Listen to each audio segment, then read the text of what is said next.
Hi friends, welcome to the kitchen. ഇന്ന് ഞാൻ വന്നിരിക്കുന്നത് നമുക്ക് ബണ്ണിൻ്റെ ഉള്ളിലൊക്കെ തേച്ച് കഴിക്കാൻ പറ്റിയൊരു ക്രീം ഉണ്ടാക്കുന്നത് കാണിക്കാനാണ്.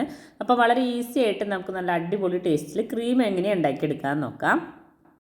ഞാനിപ്പോൾ ഒരു ബൗളിലേക്ക് ഒരു ബട്ടറിൻ്റെ പീസ് ഇട്ട് കൊടുക്കുന്നുണ്ട്. ഇനി അതിലേക്ക് നമുക്ക് ഷുഗർ പൊടിച്ചെടുത്തതാണ്, മിക്സിയിലിട്ട് പൊടിച്ചെടുത്ത ഷുഗറാണ്, അത് അതിലേക്ക് ഇട്ട് കൊടുക്കാം.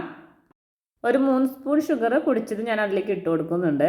ഇനി ഇത് രണ്ടും കൂടിയിട്ട് ഒന്ന് മിക്സ് ചെയ്തെടുക്കണം.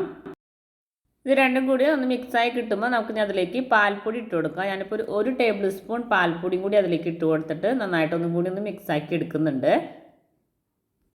ഇനി അതിലേക്ക് പാൽ ഒഴിച്ച് കൊടുക്കുന്നുണ്ട്. ഞാനിപ്പോൾ 1 സ്പൂൺ പാൽ ഒഴിച്ച് കൊടുക്കുന്നുണ്ട് കേട്ടോ. അപ്പോൾ ആദ്യം കുറച്ച് പാൽ ഒഴിച്ച് കൊടുത്തിട്ട് നന്നായിട്ടൊന്ന് മിക്സാക്കി എടുക്കുക. എന്നിട്ട് അതിൻ്റെ കൺസിസ്റ്റൻസി നോക്കിയിട്ട് പാൽ കുറച്ചും കൂടി ഒഴിച്ച് കൊടുത്താൽ മതി. കുറേ പാൽ ഒഴിച്ച് കൊടുക്കേണ്ട ആവശ്യമൊന്നുമില്ല. അപ്പോൾ കുറേ ഒഴിച്ച് കൊടുത്തിട്ടുണ്ടെങ്കിൽ നമ്മുടെ ക്രീം ഭയങ്കരമായിട്ട് ലൂസായി പോവും. അപ്പോൾ പാൽ ഒഴിച്ച് കൊടുക്കുമ്പോൾ നോക്കിയിട്ട് ഒഴിച്ച് കൊടുക്കാം കേട്ടോ. പാൽ ഒഴിച്ച് കൊടുത്തിട്ട് നന്നായിട്ട് എല്ലാം കൂടിയിട്ട് മിക്സാക്കി എടുക്കുന്നുണ്ട്. അപ്പോൾ ഇത് നന്നായിട്ട് മിക്സാക്കി എടുത്തത് നമ്മുടെ ക്രീം ഇവിടെ റെഡി ആയിട്ടുണ്ട്. ഇനി നമുക്കത് ബണ്ണിൽ തേച്ച് കഴിക്കാവുന്നതാണ്. ഞാനിപ്പോൾ ഇതുപോലത്തെ ബണ്ണാണ് എടുത്തിരിക്കുന്നത്. അപ്പോൾ നിങ്ങളുടെ കയ്യിൽ ഏത് ബണ്ണാണോ കിട്ടുകയെന്ന് വെച്ചിട്ടുണ്ടെങ്കിൽ അതുപോലെ എടുക്കാം കേട്ടോ. എൻ്റെ കയ്യിൽ നീളത്തിലുള്ള ബണ്ണാണ് ഉണ്ടായിരുന്നത്. അപ്പോൾ ഞാനിപ്പോൾ അത് സെൻറ്ററിലായിട്ടൊന്ന് കട്ട് ചെയ്ത് കൊടുക്കുന്നുണ്ട്. അതിനുശേഷം അതിൻ്റെ ഉള്ളിൽ നമ്മൾ റെഡിയാക്കി വെച്ച ക്രീം നന്നായിട്ടൊന്ന് തേച്ച് കൊടുക്കുന്നുണ്ട്.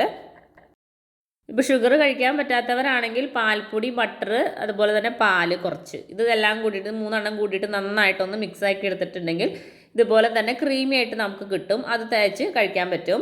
അത് മധുരം കുറവായിരിക്കുന്നുള്ളൂ കേട്ടോ. മധുരം യൂസ് ചെയ്യാത്തവർക്ക് വേണ്ടി പറഞ്ഞതാണ്. അപ്പോൾ ഇത് നന്നായിട്ട് രണ്ട് സൈഡ് നന്നായിട്ടൊന്ന് സ്പ്രെഡ് ചെയ്ത് കൊടുക്കുന്നുണ്ട്. അപ്പോൾ അതേ നമ്മുടെ ക്രീം ബണ്ണ് ഇവിടെ റെഡി ആയിട്ടുണ്ട്. വളരെ ഈസി ആയിട്ട് നമുക്ക് വീട്ടിൽ സൂപ്പർ ടേസ്റ്റിൽ ക്രീം ഉണ്ടാക്കിയെടുക്കാൻ പറ്റും. അപ്പോൾ ഇതുപോലെ ട്രൈ ചെയ്യാത്തവരുണ്ടെങ്കിൽ തീർച്ചയായിട്ടും ഒന്ന് ട്രൈ ചെയ്ത് നോക്കുക.